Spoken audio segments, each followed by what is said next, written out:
আমি অনেক সংখ্যক মানুষকে দেখেছি, তাদের কাছে অত্যাধিক জ্ঞান আছে, শিল্প আছে, ধন আছে, কীর্তি আছে, কিন্তু তারা এই সব কিছু নিজেদের কাছেই রাখেন, এই সমাজে বিতরণ করেন না। কারণ হলো ভয়। ওনাদের মনে হয় যে যদি আমি এই সব কিছু সমাজে বিতরণ করি, তাহলে সমাজ আমার শিল্প হোক, ধন হোক, জ্ঞান হোক, কীর্তি হোক, সবকিছু চুরি করে নিয়ে যাবে, আর তার বদলে আমি কিছুই পাবো না। এটা কিন্তু সত্য নয়। সত্য হলো এটাই যে যদি আপনি নিজেকে এই সংসারের প্রতি সমর্পিত করেন, তাহলে এই সংসার আপনার প্রতিও সমর্পিত থাকবে। আপনি শুধু ধন, জ্ঞান, কীর্তি, সম্মান পাবেন তাই নয়, বরং এই সমাজ আপনাকে নিজের চোখে হারাবে, মনের মধ্যে স্থান দেবে। তাই এই ভয় ত্যাগ করে দেখুন কিভাবে এই সমাজ আপনাকে প্রেম সমর্পণ করে।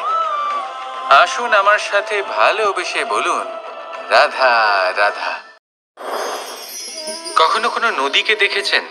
একই আকার, একই স্থান, শুধু প্রবাহিত হতে থাকে। এর মধ্যে কখনো কোনো অপদ্রব্য ফেলে দেখুন, দেখবেন সেটা বেশিক্ষণ সেখানে থাকে না। সেটা নদীর সাথে বইতে থাকে, আর বয়ে যেতে যেতে সাগরে সমাহিত হয়ে যায়, আর শেষ পর্যন্ত সাগর সেটাকে তটে ফেলে দেয়।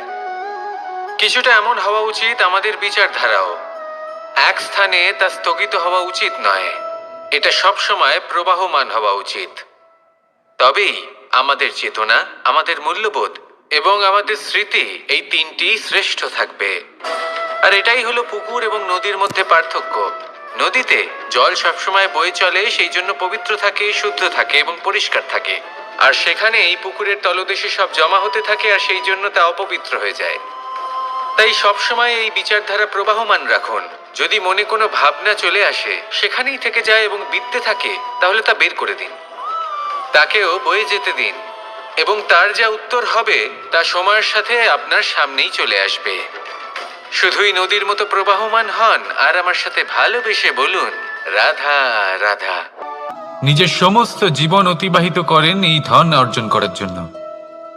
অনেক মানুষ এমনও হয় যাদের সমস্ত জীবন এই ধন অর্জন করতেই কেটে যায়। প্রত্যেক মানুষই চেষ্টা করেন যেন তিনি ধনী হন, যত সম্ভব বেশি ধন অর্জন করতে পারেন, সম্পন্ন থাকতে পারেন। আর তা হবে নাই বা কেন? কারণ এটাই হলো এমন এক বস্তু যা আদান প্রদান এমন নানান কাজে আসে। চেষ্টা তো সব মানুষই করেন, ধন অর্জন সব মানুষ করতে পারেন না।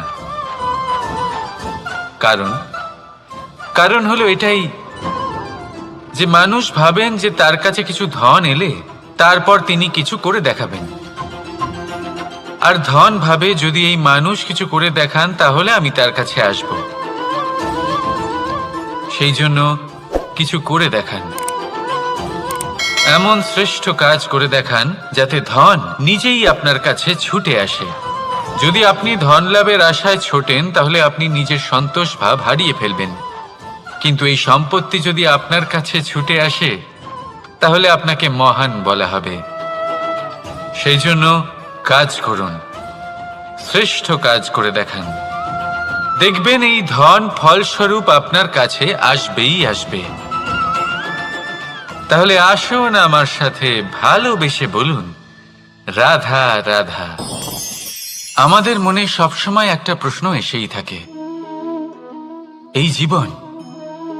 এই জীবন যা কিনা ঈশ্বর আমাদের দিয়েছেন, একটা জীবন। ঈশ্বর এক আত্মা দিয়েছেন পৃথিবীতে বাঁচার জন্য। যতদূর আমরা জানি আমাদের কাছে একটাই জীবন রয়েছে। আমরা ভাবি এই জীবন গুছিয়ে কিভাবে রাখা যায়। প্রত্যেক মানুষ ভাবেন যে আমি কি করি যাতে এই জীবনকে গুছিয়ে রাখা যায়, কিরকম কর্ম করব, কিরকম পুণ্য করব, কি ধরনের শাস্ত্র পড়ব যাতে আমি সেই জ্ঞান অর্জন করি যাতে জীবনটা সুন্দর করে তুলতে পারি। আমাদের সমগ্র জীবন কেটে যায় এই প্রশ্নের উত্তর খুঁজতে, সেই শাস্ত্র অধ্যয়ন করতে। এমন অনেক মানুষ তাও বুঝতে পারেন না। আসুন আজ আমি আপনাকে একটা সহজ কথা বলি, যার দ্বারা আপনি নিজের জীবন সুন্দর করবেন। জীবন, জিহ্বা, এদের দুজনেরই হলো একটাই রাশি। জিহ্বা অর্থাৎ আপনার কথা, এই কথাকে সংযত রাখুন,